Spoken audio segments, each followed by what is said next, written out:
Hello, hello. It's the one and only. And what we're going to talk about right now is something that is a topic that a person actually reached out and wanted me to talk about, which is introverted intuition. And introverted intuition is such a mysterious function, right? I've talked to some introverted intuitives that don't even know like how it works. You know, they're like, I don't know, it's hard to explain. But I've been doing some research and I got a good idea on how they operate, you know, and to give you a little bit of depth and go a little bit in depth with introverted intuition. This is how I perceive it and what I picked up on it. Right? Move this around. Boom. So introverted intuition is connected with extroverted sensing, and extroverted sensing is everything that you can see, taste, touch, feel. It's really the physical world, and it really is. If you're an extroverted sensor, you more so trust the physicality than you trust just ideas, right? Now, if you're an intuitive, you actually put more value in ideas because you know that ideas precede physicality. You know, before anything is made in the physical, there has to be an idea, some form of intention behind it. You know, and if we want to talk about spirituality, you know, this is 5D transformational coaching, so I'm gonna give you a kind of 5D perspective. For those of you that think that life, and this is just, I'm not even gonna go too deep with this, but this is another conversation. But if someone says that it all starts with the Big Bang, that's fine. If that the Big Bang is where it all started, if that's what you believe, right? But you have to understand that there was some form of intelligence that preceded the Big Bang in order for the Big Bang to even take place. Because if you notice the way reality works, there's generally always some form of intelligence behind creation. You get what I'm saying? And us as human beings are part of that, right? Another story. Anyways, and I can go deeper into that because somebody can, you know, say whatever they want to say about that. They can be like, well, that's not in all cases, but we'll talk about that later. So when we talk about introverted intuition, it's first begins with extroverted sensing because that's what you're looking at. That's what you're tasting. That's what you're touching. That's what you're dealing with. So now you're tasting something. You're looking at something. What is the mechanism that allows you now to have an idea about it? Because everyone, even if you're an extroverted sensor, you're still having ideas about things. You can't just, otherwise you'd be like an animal, you know, where you just are just doing stuff and you can't remember anything you're doing, right? So what happens with introverted intuition is it's seeing things. And then when it notices when it notices something that stands out, or an idea that comes up, or something of value or of importance from what it's looking at, it zooms into it. It goes boom, boom. It can go into it. And when it does that, everything blurs and it's focused on that one thing. And so this can play out in many different ways. This can be they're walking down the street and they notice something and it pops out at them. Or this could play out as they're walking down the street, you know what I mean? And then boom, they get this insight on what to do. And everything else is forgotten. Or they can be doing work and then boom, they lock in and hone things out. It is literally the mechanism that blurs everything out and hyper focuses on the one thing in the sensory environment. So extroverted sensing is taking in everything. Introverted intuition is removing everything and honing in on one thing at that point in time. It's a hyper focusing, forward moving form of processing what's around you. And that's what will allow it to notice gems, notice things that are important. That's how it gets those ideas, that light bulb, right? So the more that it's engaging, the more that it's doing, the more that it's interacting, it increases the rate of what I'll call them euphoric moments or moments of insight. Moments of insight, boom. All right, now I'm out in the world seeing more. And then moments of insight. And there you go. And that's how introverted intuition operates. Now, what separates it from extroverted intuition is that extroverted intuition just goes from one to the next, to the next, to the next. It just keeps going, right? I really like to look at it like this, right? And these are all parts of my theories from learning this stuff and studying it for so long. Introverted intuition tends to come from the side. It's like a spiral. It's like a sideways spiral, like counterclockwise. So imagine it's like some circles here, and then they get an idea, and it's like interesting, and then it goes to the next idea that cycles in. Introverted intuition and extroverted, on the other hand, is like this. It's going forward. It's linear, going forward. It's just going like this into an idea.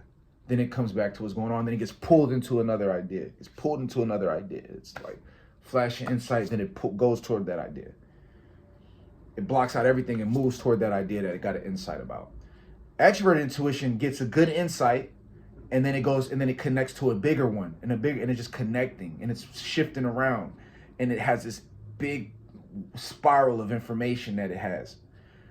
Introverted intuition is going like this, insight, this. So introverted intuition is very forward moving. Extroverted intuition is very much more like a spiral, but it's much more like the peripheral. A good way that it was explained, actually that me and the person I was talking to about it, which happens to be my girlfriend, who happens to have introverted intuition. So that's her first function, right? She's an INTJ, which is one of the rarest signs, and they have introverted intuition as their first function. So I deal with introverted intuitive every day, right? So what it does is, she explained, it's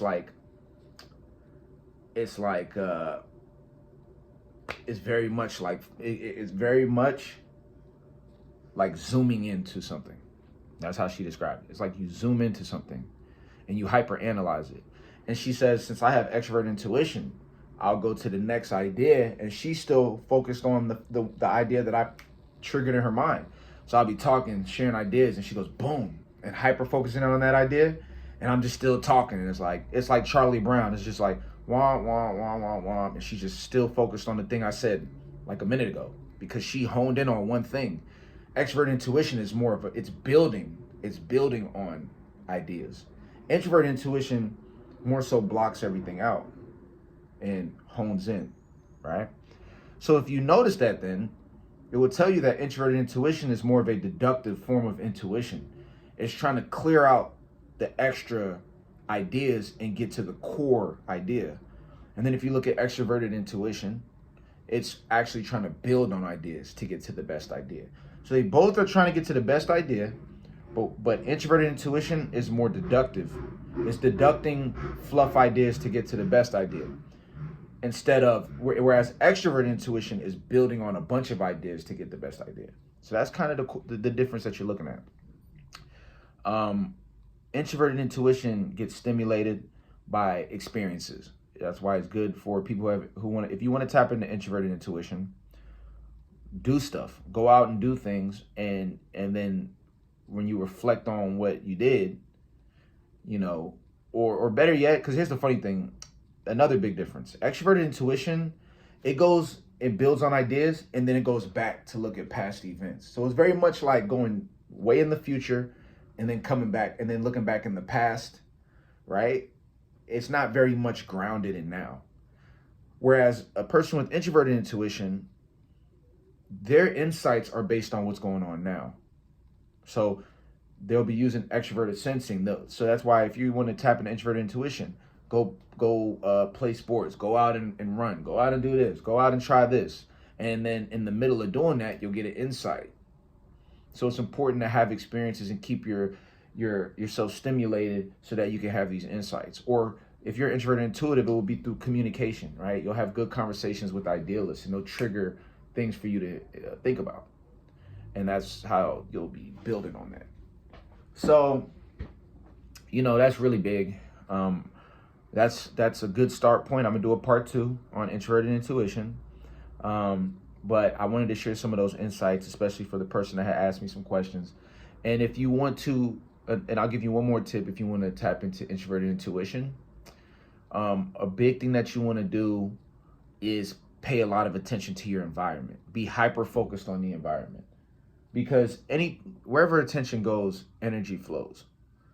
So if I look at anything, right, it's going to give information back to me. If I look at this stapler and I start hyper analyzing it, now I notice, okay, it's called swing line. And then I open it up and okay, this looks kind of dusty. It needs to get wiped down. And I'm like, okay, there's staples in here. And then I'm seeing the design. right? The more I look into the stapler, the more information I'm getting from the stapler.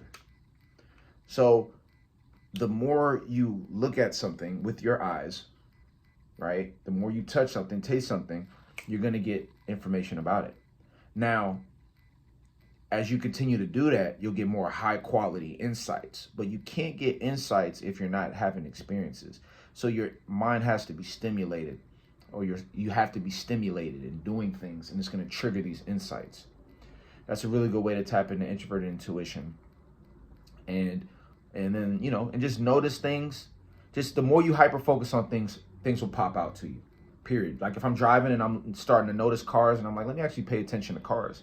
I'll start noticing things about the cars. Like, okay, this car has this vibe. And if you keep doing that, you'll start noticing what kind of cars you like. Which kind of cars have this, have that, right? So just be more aware of where your attention is going. And whatever you put your attention on, just know you'll have intuitive insights about it.